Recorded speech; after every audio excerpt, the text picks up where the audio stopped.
Hello dear student, welcome. जैसे shares का sum solve किया तो वैसे म्यूचुअल फंड का भी एग्जाम में सम आएगा, राइट। तो अभी हम लोग सबसे पहले ये वाला सम सॉल्व करते हैं, प्रिया वाला, राइट। तो टाइम वेस्ट किए बिना जो स्टार्ट करते हैं। तो प्रिया ने इन्वेस्ट किया 20,000 म्यूचुअल फंड में, ओके। सिस्टमेटिक प्लान में डाल दिया 20,000। एनएवी नेट एसेट वैल्यू मतलब एक प्राइस 15.75 का है, एक यूनिट इतने का है। तो उसने कितना यूनिट्स खरीदा। When there is no entry load, entry load मतलब ब्रोकरेज होता है, और एंट्री लोड इज़ 2%, मतलब एक में एंट्री लोड दिया और एक में एंट्री लोड नहीं दिया। तभी अपन को इसको सॉल्व करेंगे। अच्छा, तो आज अच्छे से एकदम स्टार्ट करते हैं। तो इसका इन्वेस्टमेंट 20,000 है, और जब खरीदी थी तो क्या भाव था ये था। एंट्री लोड मतलब ब्रोकरेज नहीं दिया, ओके। एक होता है एंट्री लोड, एक होता है एग्जिट लोड। तो जो एंट्री लोड होता है ना, वो खरीदने का टाइम होता है तो अपन ऐड करेंगे, और एक एग्जिट लोड होता है जो बेचने का टाइम होता है, ब्रोकरेज, वो माइनस करेंगे।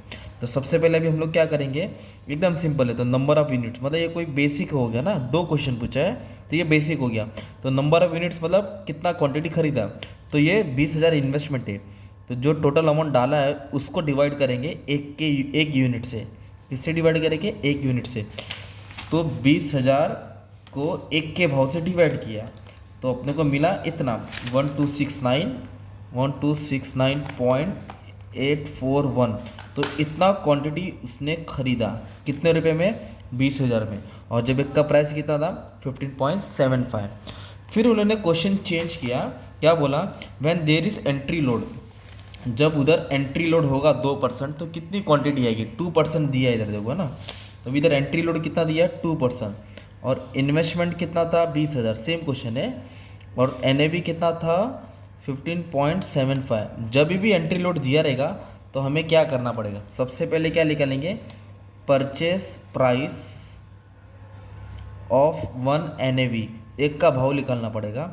जो 15.75 था, पर उसके ऊपर ब्रोकरेज दिया ना एंट्री लोड, तो वो परसेंटेज निकाल के ऐड करेंगे। एंट्री मतलब खरीद रहे, तो खरीदते वक्त ब्रोकरेज ऐड होता है। तो इसके ऊपर अभी कैलकुलेशन करना पड़ेगा। 15.75 पे 2%, 0.315। अभी दोनों को ऐड कर देंगे 15.75, तो उसका प्राइस बढ़ जाएगा, दैट इज़ 16.065। ये प्राइस हो गया, क्योंकि जब ब्रोकरेज देना पड़ता है तो भाव बढ़ जाता है। अब फिर से अपना क्वेश्चन है, नंबर ऑफ़ यूनिट ढूंढना है। तो नंबर ऑफ़ यूनिट्स के लिए फॉर्मूला नहीं, डायरेक्ट सॉल्व कर सकते हैं। इन्वेस्टमेंट कितना किया था, 20,000, और एक का भाव 15 था, पर ब्रोकरेज ऐड करके भाव चेंज हो गया ना, दैट इज 16.065। अब इसको आप डिवाइड करेंगे तो आपको क्या मिलेगा, total number of units purchase when entry load is given.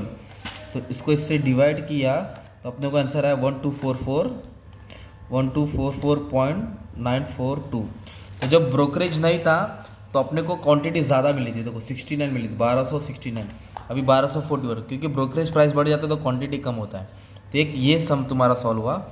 Same और एक सम है तुम्हारे लिए, देखो पूरा करा। तो सभी ने इन्वेस्ट किया 25,000, ये एन था 20.85, और कितना यूनिट्स खरीदा, नो एंट्री लोड, मतलब ऐसा करेंगे, ओके। एंट्री लोड नहीं था, और जब एंट्री लोड 2% है, मतलब समीर को तुम लोग सॉल्व कर देंगे, राइट। कौन समीर बचपन में देखा था लॉलीपॉप खाता था, तो वो वाला समीर तुम लोग सॉल्व कर लेना। अभी अपन हितेश वाला सॉल्व करेंगे। तो हितेश वाले में क्या दिया मालूम है, और एक टेबल वाला सॉल्व करेंगे। तो पहले टेबल वाला करा दे तो ईजी है, रोमानी वाला, ओके। सिस्टमेटिक इन्वेस्टमेंट प्लान है। फिर हितेश वाला हार्ड है, आ जाओ। तो जिसका नाम रोमानी कमेंट करना, और जिसका नाम हितेश है वो भी कमेंट करना, समीर वाले भी कमेंट करना, प्रिया वाले भी कमेंट करना। अभी आज नहीं, आने वाले 2-3 साल में जब पब्लिक देखेगी तो अच्छा लगेगा। चलो आ जाओ। तो रोमानी ने 5,000 पर मंथ इन्वेस्ट किया। SIP सिस्टमेटिक इन्वेस्टमेंट प्लान, एक प्लान रहता है, हर महीना 5,000 डालेंगे, लॉकिंग पीरियड रहेगा, और हर महीने में NAV अलग अलग था, हर पहला महीना, दूसरा, तीसरा, चौथा। तो क्या एवरेज प्राइस में खरीदा। तो कॉलम क्या बनेगा, सबसे पहले नंबर ऑफ मंथ, कितना मंथ बोला इधर मालूम है क्या, 4 मंथ, 1 2 3 4। हर महीना कितना इन्वेस्टमेंट है, हर महीना इन्वेस्टमेंट है 5,000। शी हैज़ इन्वेस्टेड 5,000, तो इधर लिखेंगे 5 5 5 for 4 month she has invested 20,000। कितना रुपये इन्वेस्ट किया, 20,000। और हर महीने में NAV अलग था, 1 2 3 4। पहले महीने में ये भाव था, दूसरे महीने में, तीसरे महीने में, चौथे महीने में।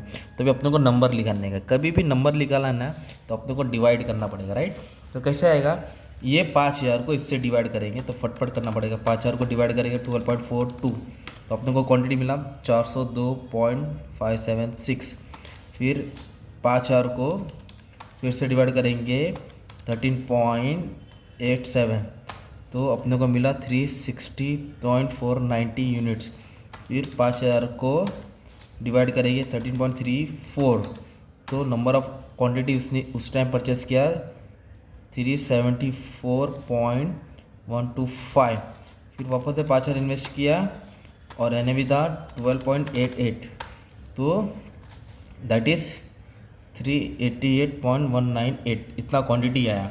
तो average acquisition cost per unit find करना है, मतलब एक का एवरेज प्राइस क्या हो गया, टोटल 20,000 इन्वेस्ट किया तो टोटल इन्वेस्टमेंट लेंगे, मतलब ये 20,000 और ये सबको ऐड करेंगे, राइट।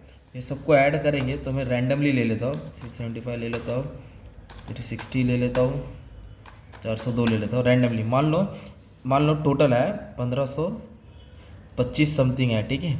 आप लोग टोटल करेंगे अलग आएगा क्योंकि मैंने रैंडमली उठा लिया। इसका टोटल आया 1525, फिर इसको इससे डिवाइड करेंगे ना, इसको इससे, मतलब टोटल इन्वेस्टमेंट को टोटल नंबर ऑफ यूनिट से डिवाइड करेंगे ना इसको इससे, तो अपने को एवरेज प्राइस मिलेगा। क्या मिलेगा? Average price. तो ऐसा ये टेबल वाला सम आता है, ठीक है। इसमें एंट्री लोड नहीं दिया मैंने, एंट्री लोड दिया रहेगा तो क्या करना वो भी तुमको वीडियो में मिल जाएगा, ओके। अभी जो हितेश वाला सब है ना खतरनाक है, आओ अच्छे से करा। तो हितेश ने 10,000 इन्वेस्ट किया जब ये प्राइस था, NAV 23.38 और एंट्री लोड भी दिया है। फिर बेचते वक्त एग्जिट लोड भी दिया है, तो कितना गेन हुआ। तो पहले इतना स्टेप सेम करना पड़ेगा, ओके। इतना स्टेप सेम करना पड़ेगा। First we will find purchase price of NAV, 1 NAV, एक का भाव निकालेंगे, राइट। तो 10,000 तो डाला है, नंबर ऑफ यूनिट ढूंढना है। तो क्या डाला था प्राइस? 23.38, तो 23.38 पे अपने को ब्रोकरेज निकालना पड़ेगा, राइट। तो ब्रोकरेज कितना? 2.25। एंट्री लोड है तो क्या होएगा? ऐड होएगा।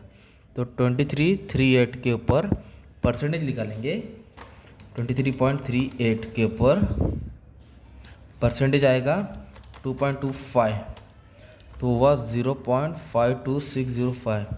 अब ये ऐड कर दूंगा 23.38, तो प्राइस बढ़ जाता है, तो 23.906 ये हो गया भाव एक का ब्रोकरेज देने के बाद। तो नंबर ऑफ यूनिट्स, नंबर के लिए क्या करना है? डिवाइड। तो कितना रुपये इन्वेस्ट किया था? 10,000।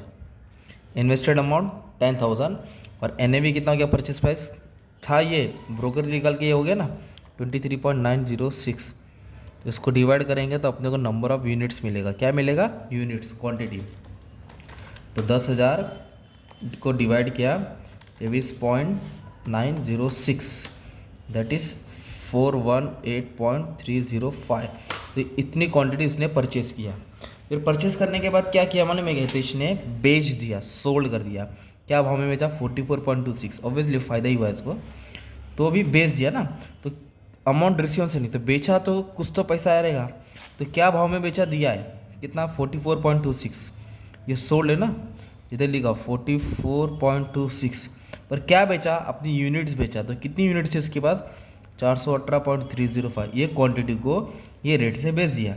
ये जो क्वांटिटी है 10,000 में एक भाव के हिसाब से इतना खरीदा, उसको ये रेट के हिसाब से उसने बेच दिया। तो पैसा आएगा। इन्वेस्टमेंट किया तो पैसा गया था, और बेचा है तो पैसा आएगा। तो कितना पैसा आया? तब इसको मल्टीप्लाई करेंगे, मल्टीप्लाई बाय 44.26, तो डैट इज़ 18,514.180, इतना रुपया आया, राइट। तो नेट गेन, तो पूरे ट्रांजैक्शन में कितना फ़ायदा हुआ? तो आया माइनस गया, ये पैसा बेच के आया, तो 18,514 इतना रुपया आया। और डाला कितना था भाई ने मालूम है? 10,000 इन्वेस्टमेंट किया था। इन्वेस्टमेंट कितना किया था? 10,000।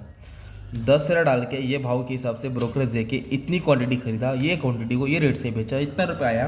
तो 10,000 डाल के इतना कमाया, मतलब 8,514 कुछ समथिंग इसको प्रॉफिट हो गया, गेन हो गया। तो ऐसा टाइप का सम तुमको एग्जाम में कैसे भी आ सकता है, राइट। तो अच्छा खासा म्यूचुअल फंड वाला टॉपिक क्लियर किया, शेयर्स वाला भी पहले मिल जाएगा तुमको, ठीक है। चलो, thank you very much and all the best for exam.